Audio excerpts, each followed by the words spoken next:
I'm Mary Pfeiffer. I'm the author of Reviving Ophelia. I wrote that book about 5 years ago because I was real concerned about the girls I was seeing in my private practice in Nebraska.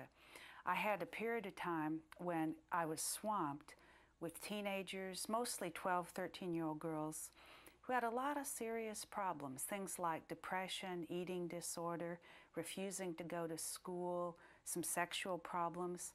And the theories at the current time in psychology about why they were having problems just didn't seem adequate to me to explain what I was seeing.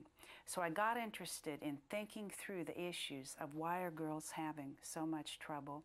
The conclusion I came to, in brief, is it's not so much because of dysfunctional families as a dysfunctional culture. Girls are coming of age in a very poisonous, girl-hurting culture.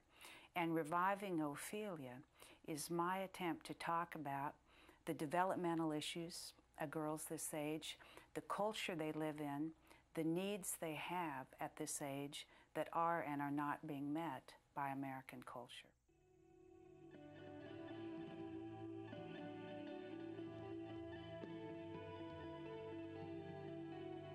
Girls this age have a very complicated set of needs. One way to think about it is the culture's changed a lot, but the needs of children haven't changed very much. And girls need what they've always needed, but some of those things are harder to get in this culture. For example, they need physical safety. They need psychological safety, and by that I mean they need a sense that they can think clearly, feel what they feel without being punished or teased or hurt in any way by a sort of free exercise of their being. They also need love of their parents. They need friends. They need useful work. They need skills. They need an opportunity to grow and develop into total human beings. They need, at this point in time, I think, some self-defense training. They need good habits for coping with stress. There's so much stress in the 90s, and one of the things that happens to kids this age is they experience a lot more stress than they have internal resources to handle.